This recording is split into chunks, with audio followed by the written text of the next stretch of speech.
uur. 5:06, 10:06, 7:15. Ewe skielik is dit 7:30.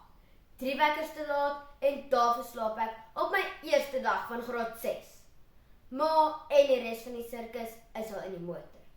En ek ontwaak nog uit wat voel soos 'n marmot se 8 maande van hibernasie. Nog net 'n paar minute klink so onskuldig en aanloklik. Maar met elke wekker wat ons uitstel, of dan altyd slymer, word ons heel letterlik in helder daglig beroof van ons beste toestand, ons beste tyd en ons beste toekoms.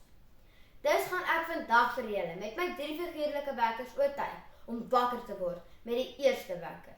Of anders, slaap jy die lewe verby. Voorsitter, dames en here. Stort jy 3 keer voor jy skoon is? Kook jy die ketel 3 keer voor jy koffie maak? Nou maar waarom laat ons die wekker 'n hele paar keer slymer voor ons wakker word?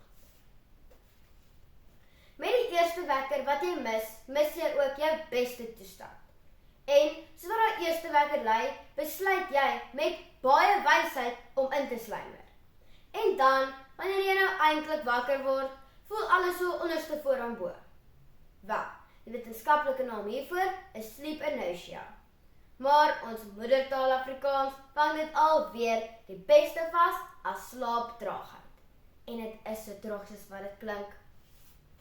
Dr. Stuart Pearson, professor van die neurowetenskap by die Sleep and Circadian Neuroscience Institution van die Universiteit van Oxford, publiseer op die 5de Oktober 2023 'n mediese verslag vir amerisleep.com, getiteld The Negative Impact of Hitting the Snooze Button. Hy berig dat om in te slymer jou slaapsiklus heeltemal belemmer. Hy verduidelik dat ons liggame 90 minute vat om 'n slaapsiklus te voltooi. En wanneer jy wakker word, net om weer te slaap, begin jou liggaam 'n nuwe slaapsiklus, wat hy nie gaan voltooi nie. En hoe langer jou liggaam so wanfunksioneer, hoe meer mors dit met honderde gene in jou liggaam. Dis dan al daardie hormone wat jou moeg en uitgeput laat voel, vir nog lank nadat jy wakker is. Dan maak dit seker nie eers meer saak dat jy uit die bed uitklim nie. Alles voel soos kleitrap en alledagse take soos om grondpotjie botter te gorrel. Die tweede wekker lei weg met ons beste tyd. Ons het nou nog nie met die ingewikkelde wiskunde begin nie, maar hierdie is 'n heel eenvoudige som. Ek het gedink, die halfuurtjie wat my neem om nou regtig op te staan, is 'n skadelose gewoonte. Maar dis nou juis om my koppie kussing gemis het. Om elke dag vir 'n halfuur in te slymer, word 3,5 ure 'n week en dan 14 ure 'n maand.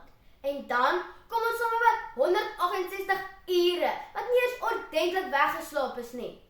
Dis tyd dat ek aan soveel ander, belangriker dinge kon spandeer, waarvoor ek mos net nooit tyd kry nie. Klink dit bekend? Of dit nou 5 minute of 50 is, sal dit ergens begin optel. James Clear, die skrywer van die nommer 1 New York Times topverkoper boek Atomic Habits, gepubliseer in Oktober 2018 met meer as 15 miljoen kopieë in 50 tale, het die volgende aanhaling geskryf. Goeie gewoontes maak tyd jou bondgenoot. Slegte gewoontes maak tyd jou vyand. En ek stem volkome daarmee saam. Met die laaste wekker wat so lei ons sonder ons beste toekoms. As dit te mekaar dag en verlore tyd julle nog nie oortuig het nie, het ek die syfers reg om die skapies te tel wat spring. Gesondheidsnuusverslaggewer Julia Landwer het op die 29ste April 2023 vir die bekroonde gesondheidswebtuiste www.health.com 'n artikel gepubliseer genoem What Really Happens to Your Body When You Hit Snooze, waarin sy die skokwekkende navorsing van Dr. Sunjay Kasagara, hoofprofessor in kinderneurologie en slaapmedisyne by Duke University Health deel. 1 in elke 3 volwassenes kry nie genoeg slaap nie. En 57% van volwassenes nodig verskeie wekkers om wakker te word. Sy verduidelik dat daar niks self fout is met die wekker nie, maar waarom jy soveel van hulle nodig het, kan dui op 'n baie ernstiger probleem met slaap. En dat 'n gebrek aan slaap tydelik en direk gekoppel word aan tipe 2 diabetes, depressie, vetsug en en kroniese hartsiektes. En dit alles vir 'n paar skapies deur die hek strompel?